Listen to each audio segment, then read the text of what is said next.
To be different, you have to make sacrifices others won't. I started with no qualifications or money but became a multimillionaire by avoiding 7 things. The first is working only for money.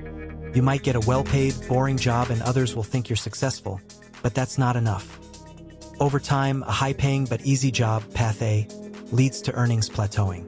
A challenging, lower-paid job, path B, may be tough at first, but eventually greatly increases earning potential by focusing on skills and equity. All self-made millionaires follow path B. After leaving school, I quickly looked for jobs and got several offers. I decided to become a carpenter's apprentice. The pay was low, but the skills were valuable. Although my manager bullied me and I had to quit, I still use those skills in designing and selling remote-controlled planes worldwide.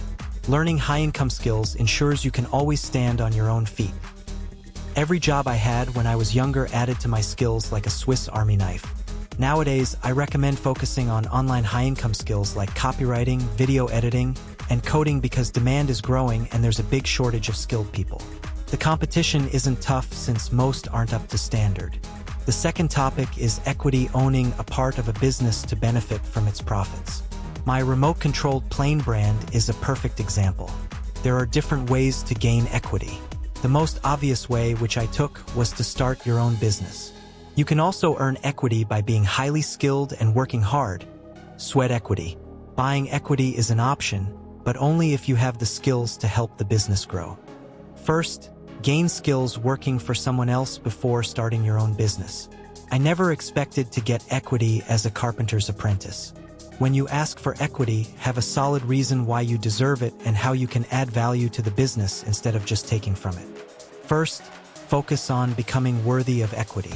Many people get blinded by money, forgetting the importance of skills and equity. That's the biggest trap. The second thing to avoid is buying a luxury lifestyle. Imagine cruising Dubai's sunny streets in a bright yellow Lamborghini and casually enjoying an expensive steak. How does that lifestyle make you feel? Many people seem to live a luxury life but are actually in debt, spending lots on credit. It's just a show to impress others because it's easier to create this image on social media than to build real wealth. Seeing this lifestyle might make you want to show off too, thinking others live better lives. The truth is most Americans can't afford unexpected costs or new cars. When you're wealthy, you can buy what you want, but early on, focus on investing in assets like stocks and real estate instead of buying depreciating items like flashy cars and designer clothes. These assets grow in value and generate income you can use freely. The third point is don't do everything alone. No matter how good you are, you can't beat a talented team. Take Elon Musk as an example. It seems like he did everything alone, but he was part of the group that launched PayPal. After selling PayPal, the team members spread throughout the industry and succeeded.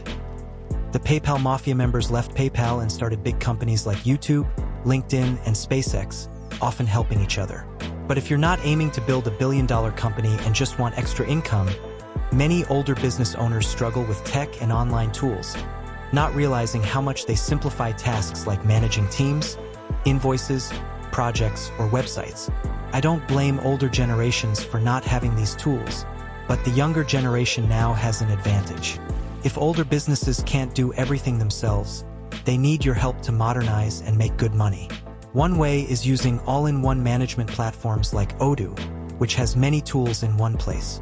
For example, there's an old website that looks like it was built over 10 years ago and needs updating. Now, let's use Odoo to build an updated business website. We select the e-commerce app and create a site for a gardening business.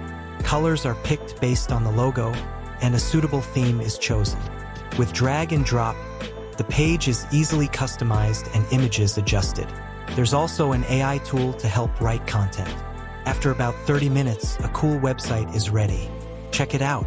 In my opinion, the new website is much better than the old one. The fourth thing to avoid is having too many inputs. Do you feel pulled in many directions at once? This happens in life, side hustles, and fitness. Everyone has different opinions on what you should focus on. These inputs are all the different opinions and suggestions about your life path, which can be overwhelming. This is called cognitive overload, where your brain can't process everything.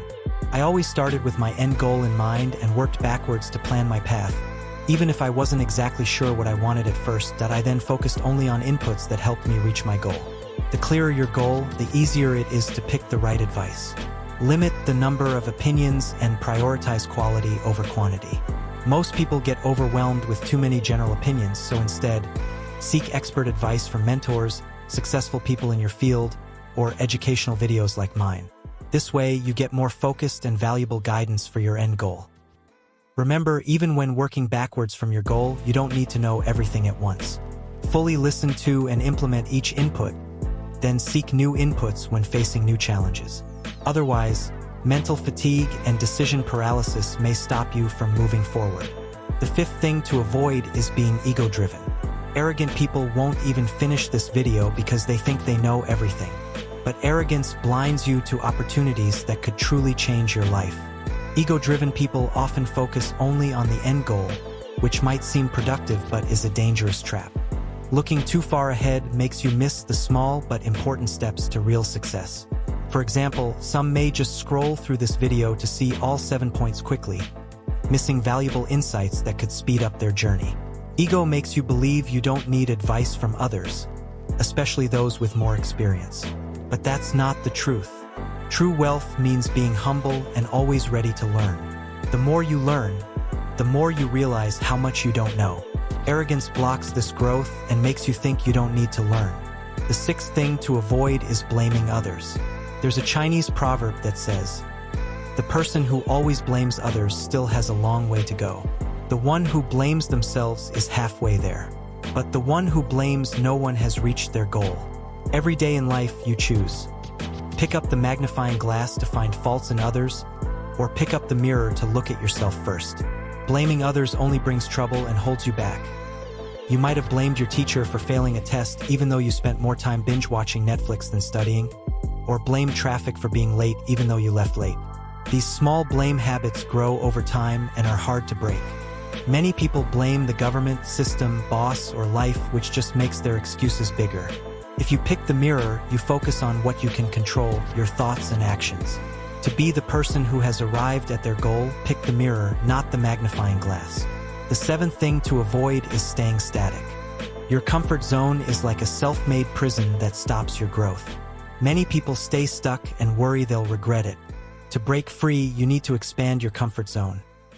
Breaking out of your comfort zone is hard because our mind avoids risks, but I learned how early on. When I was younger, school and tough subjects like math and English were my comfort zone. I didn't want regular jobs. I wanted hands-on work. I stepped out and did an apprenticeship. Then I tried side hustles and moved forward. In the end, I knew I had to start my own business, that I faced a big moment and took a risk with a bank loan. It was the best choice I made. I went to China to find a manufacturer for my radio-controlled model brand. Even with language and culture differences, I built good connections. I was successful for years. My family and bank were happy, but I wasn't. So I expanded my comfort zone again and started posting YouTube videos at 53. Many people fake it on YouTube, but I want to share real knowledge with those seeking the right path and wealth. You can expand your comfort zone as much as you want, but you have to choose to. If you don't push forward, you'll miss opportunities.